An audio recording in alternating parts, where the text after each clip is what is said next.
Hello everyone, welcome to smart learn channel. आज की इस वीडियो में आपका स्वागत है। आज हम समावेशी शिक्षा टॉपिक करने वाले हैं सीडीपी का, और इसी के साथ आगे बढ़ते हैं। अर्थ समावेशी शिक्षा का अर्थ क्या है? अर्थ क्या है? इसका अर्थ है सभी बच्चों को शिक्षा एक ही विद्यालय में समान अवसर मिलने, इसे समावेशी शिक्षा कहते हैं। सभी बच्चे, किसी भी प्रकार का अधिगम असमता हो, बच्चे में कोई कमी हो, तो भी उसे एक ही विद्यालय में और समान अवसर मिलने चाहिए सभी को, इसे समावेशी शिक्षा कहते हैं। इसकी शुरुआत 1994 में सलमान का स्पेन सम्मेलन में यूनेस्को में पहली बार बात में प्रत्येक बच्चे के चारित्रगत विशेषता, रुचियां, योग्यता व सीखने की आवश्यकता अनोखी है। अतः शिक्षा प्रणाली में इन विशेषताओं व आवश्यकताओं को ध्यान में रखा जाए कि पढ़ाने में उसकी विशेषताओं को ध्यान रखें। अलग अलग बच्चे की अलग अलग रुचियां हो सकती हैं, अलग अलग योग्यता हो सकती है, सीखने की अलग अलग आवश्यकता हो सकती है। इन सभी को ध्यान में रखकर शिक्षा दी जानी चाहिए।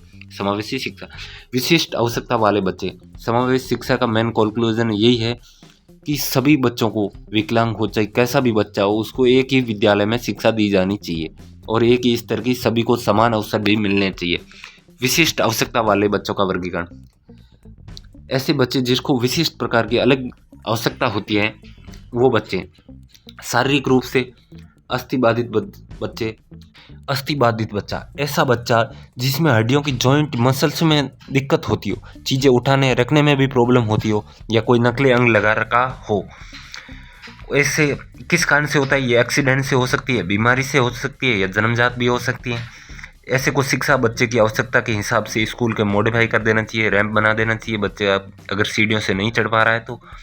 आगे दूसरा देखते हैं, स्वर्ण बाधित बालक, ऐसा बालक जो सुन नहीं पा रहा हो। दृष्टि बाधित बालक, जो अच्छी प्रकार से देख नहीं पा रहा हो। वाणी बाधित बालक, ऐसा बालक जो बोलने में उसे कोई प्रॉब्लम हो। बौद्धिक रूप से प्रतिभाशाली बालक, सृजनशील बालक, मंदबुद्धि बालक, अधिगम असमर्थ बालक, पिछड़ा बालक। और सामाजिक रूप से समस्यात्मक बालक, अपराधी बालक, समायोजित बालक, वंचित वर्ग बालक। आगे देखते हैं, बहुत ही विस्तृत पढ़ने वाले हैं। शारीरिक रूप से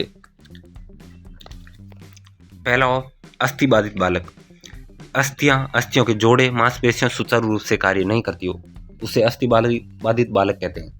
ठीक है। वस्तुओं को उठाने या रखने में कठिनाई होती है, इनकी नकली अंगों की सहायता से भी होता है। ये कारण कोई जन्मजात भी हो सकते हैं, दुर्घटना से भी हो सकता है, ऐसा बीमारी से भी हो सकता है। दूसरी देखने वाले, स्वर्ण बाधित बालक, जिसको सुनाई नहीं देता। 0 से 140 डेसिबल तक सुनने की क्षमता होती है, लेकिन ये सुनने योग्य ध्वनि है। 85 डेसिबल से ऊपर तक डेंजरस ध्वनि होती है।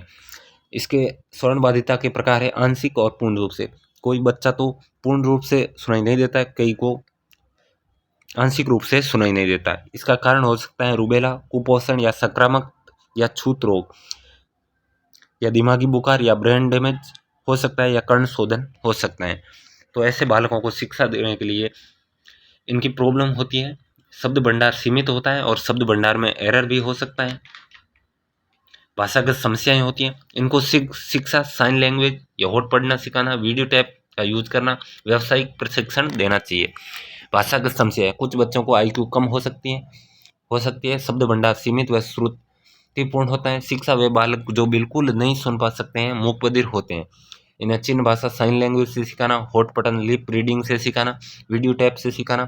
शैक्षिक व व्यावसायिक प्रशिक्षण देना, जो व्यवसाय में समाज में समायोजन कर सके। दृष्टिबाधित बालक, जिसको दिखता नहीं, इनका दृष्टिबाधित बालकों का एक इंस्टीट्यूट है, national institute of visual handicap, ये देहरादून में। ये क्वेश्चन बार बार आ रखा है, इन्हें याद कर लेना है। ये बच्चों की मानसिक योग्यता की दृष्टि से सामान्य बालकों से कम होती है। उचित शिक्षा आईक्यू बढ़ाता है, वस्तुओं का सही प्रत्यक्षीकरण नहीं हो पाता है।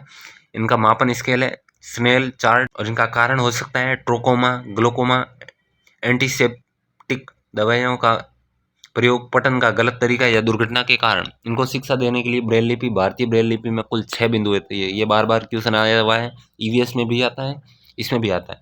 कुर्जवेल पढ़ने वाली मशीन, छपी हुई सामग्री। एक कुर्जवेल ऐसी सामग्री है, मशीन है, जो छपी हुई चीज़ों को पढ़ के सुना देती है, मौखिक अंग्रेजी में बदल देती है। सामाजिक कौशल का विकास, व्यावसायिक निर्देश देना चाहिए। आंशिक हो तो प्रकाश की उचित व्यवस्था, फर्नीचर और मेडिकल परीक्षण भी कराना चाहिए। वाणी बाधित बालक, धारा प्रवाह में बोल नहीं पाते हैं, उच्चारण अस्पष्ट होता है, संकोची स्वभाव के होते हैं, सामाजिक समायोजन कम होता है, हकलाना उच्चारण में दोष, शब्दों को तोड़ मरोड़ कर बोलते हैं। इनका कारण हो सकता है तालु में विकृत होना, गले का रोग होना, बार बार टोकना या बार बार टोकते हो तो उनमें मन में शंका आ जाती है, बोलने पर डराना या धमकाना भी हो सकता है। इनको शिक्षा, इनकी स्पीच थेरेपी करवानी चाहिए संबंधित वाक्य से, या मोटिवेट करें। दोस्तों पर ध्यान नहीं देना चाहिए, बोलने का अवसर देना चाहिए, और नहीं तो डराना चाहिए, नहीं धमकाना चाहिए। ये थे आपके आने वाले कुछ डिसेबिलिटीज और समावेश शिक्षा के बारे में पढ़ा, और कल हम पढ़ने वाले हैं और कुछ डिसेबिलिटीज के बारे में। वीडियो पसंद आए तो स्मार्ट लर्न चैनल को सब्सक्राइब करें, ज़्यादा से ज़्यादा शेयर करें। आपका सीटेट 30 में से 30, इतने ही वीडियो पढ़ लोगे ना CDP के, तो भी आपको 30 में से 30 ला सकते हो। तो इनको रिपीट करो, नोट कर लो। अगर आपको नोट्स चाहिए तो कमेंट बॉक्स में ज़रूर बताएं। वीडियो पसंद आए तो लाइक, शेयर, सब्सक्राइब